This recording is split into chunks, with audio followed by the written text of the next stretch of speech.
Thank you, Mr Deputy Speaker.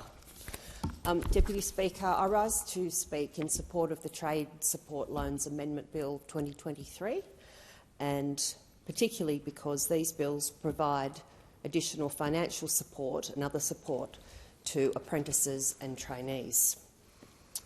Deputy Speaker, we are facing a significant skills shortage in our country, in my electorate of Hughes, and any financial or other support that can be provided to encourage people into apprenticeships and traineeships and to retain them must be supported.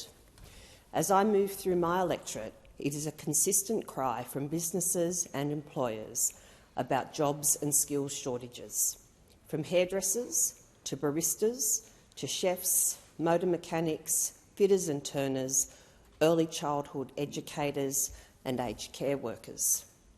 These bills will assist to address these shortages and increase workforce participation, increase productivity, the economy and foster greater diversity within our workforce. For all those reasons, I commend these bills. It is noted that these bills reflect policy changes that were underway when the coalition was in government. Deputy Speaker, the key points to this legislation: the Trade Support Loans Amendment Bill of 2023 amends the Trade Support Loans Act 2014 to facilitate the expansion of the Trade Support Loans Program, which is currently available only to apprentices in priority trade occupations, to apprentices and trainees in a broader range of priority occupations, including non-trade occupations such as aged care, disability support and childcare. And Deputy Speaker, the Trade Support Loans Program aims to increase completion rates among Australian apprentices in priority areas by providing financial support to eligible apprentices to assist them with the costs of living and learning while undertaking an apprenticeship. And the way that this is stated to be achieved is by offering income contingent loans up to a maximum of $22,890, which are then paid back when the taxable income of the apprentice or trainee reaches the repayment threshold, which is currently just over $48,000 per year. So in this way, the bill will facilitate wider access to loans and will be renamed the Australian Apprenticeship Support Loans. I just want to take a moment, Deputy Speaker, to talk about the state of apprentices and traineeships within Australia. Apprentices face significant barriers to the uptake and completion of an apprenticeship, and this is demonstrated by the long-term decline in the number of commencements and completions by apprentices. And particularly, Deputy Speaker, since 2012 and prior to the introduction of the COVID-19 response measures, apprenticeship commencements were declining, dropping 65% from June 2012 to the comparable period in June 2020. And this is of concern, and it is now translated, of course, into the significant skills shortage and that we have within this country. The annual number of completions of apprenticeships and traineeships also declined, decreasing by about 55% over the period from 2012 to 2020. So again, we are facing difficulties getting students into apprenticeships and then also retaining them and encouraging them to complete those traineeships. Some recent research that's been undertaken said that the movement of young people away from apprenticeships into higher education and other work with higher rates of pay has probably been the leading contributor to a drop in commencements and significantly also a drop in completions. There are significant barriers at the moment faced by both employers and apprentices. I'll start, first of all, Deputy Speaker, by talking about some of the barriers that are faced by employers. And again, these are barriers that we really need to address, and I hear this from employers in my electorate of Hughes. There are several factors that at the moment hinder the hiring of apprentices, including the high upfront costs, the risk of non-completion, difficulty in recruitment, and needing to navigate what has been and still is a fairly complex system. And I would call on the government to look at these reasons that have been cited by employers and to look at trying to make this significantly easy for employers, and particularly small businesses, to employ apprentices and trainees. Employers have also cited high hiring costs, particularly upfront costs, as a key barrier, and wage costs and other expenses associated with running a business have obviously grown substantially over the past 2 decades, and particularly over the past 12 months.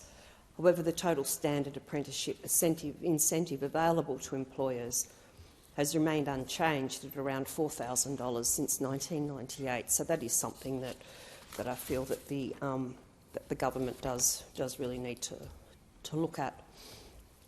There's also the time that's required by an employer to supervise and train an apprenticeship. This could be also seen as a barrier to employers. In the early years of an apprenticeship, supervision costs are high. It's demanding on their time, and often then the time spent supervising, for example, an apprentice or a trainee, is time that is taken then away from that particular business. So these are some of the barriers that have been cited by employers, and it'd be good if we can look at improving this situation for employers. Apprentices obviously also face significant barriers, low wages, and the corresponding concern of not being able to meet ongoing costs of living are barriers that have been cited by young people and by people that were considering taking up apprenticeships. And it's a particular constraint for longer-term qualifications for up to 4 years. So where an apprenticeship may take up to 4 years, it is considered by many to be a significant barrier to where apprentices are struggling to balance work, study, social life and other household commitments. So that's a significant barrier. The impact of low wages on apprenticeship commencements and completions is compounded when the market presents higher paying alternatives. For example, an apprentice mechanic earns a lower wage than a casual hospitality worker or labourer. So this is another reason that has been cited as to why many people are not taking up the opportunities of apprenticeship. Financial barriers, lower commencement and completion rates by making apprenticeships an unappealing financial decision for many. This may both deter individuals from considering an apprenticeship and lower the completion rates for those who do begin. These financial barriers are strongest in the early years of an apprenticeship, where wages are at their lowest and apprentices can choose better paying alternatives such as retail or hospitality work. So in all of those circumstances, this bill, which will provide additional financial support to those undergoing an apprenticeship or a traineeship, those bills are commended. And I'll just mention briefly about women in apprenticeships. The number of women commencing apprenticeships has been steadily increasing over time, which is good news. However, women face a number of barriers to undertaking and successfully completing an apprenticeship, particularly in trade occupations, where there has traditionally been a low take-up by women compared to men. And women in non-traditional trades account for only 7% of the total trade apprenticeships.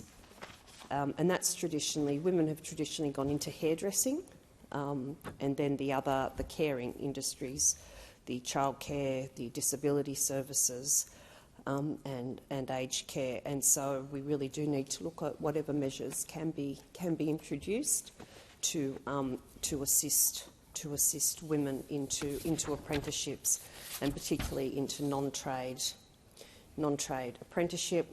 The Minister's explanatory memorandum on this bill said that it is expected that this legislation will boost support for women's continued participation in the workforce, and provide equal support for apprenticeships traditionally undertaken by women in the traditional caring sectors of aged care, disability care and childcare.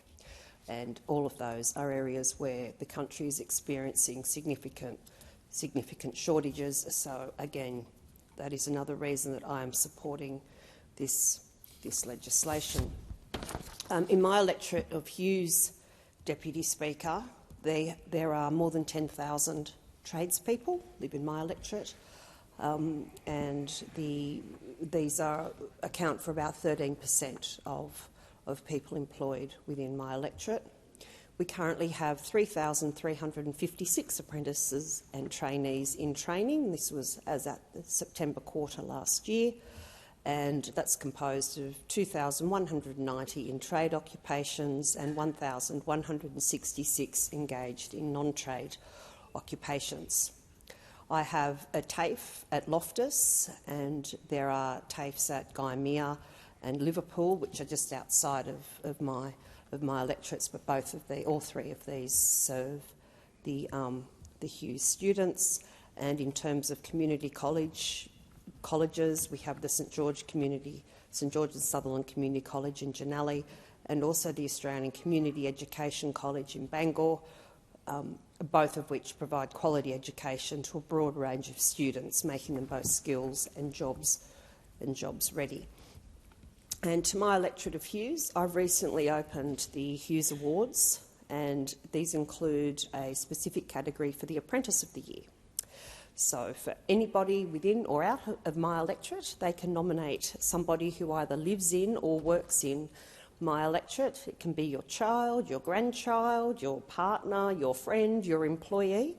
If you just go to my website and look at jenny.ware.com.au and look for the awards nominations form, or you can contact my office. So it would be great to, I'm looking forward to reading all of the nominations for the Apprentice of the Year. To conclude, Deputy Speaker, these bills support apprentices and trainees. They will increase productivity and diversity within the workplace, and for all of those reasons, I commend these bills to the House. Thank you.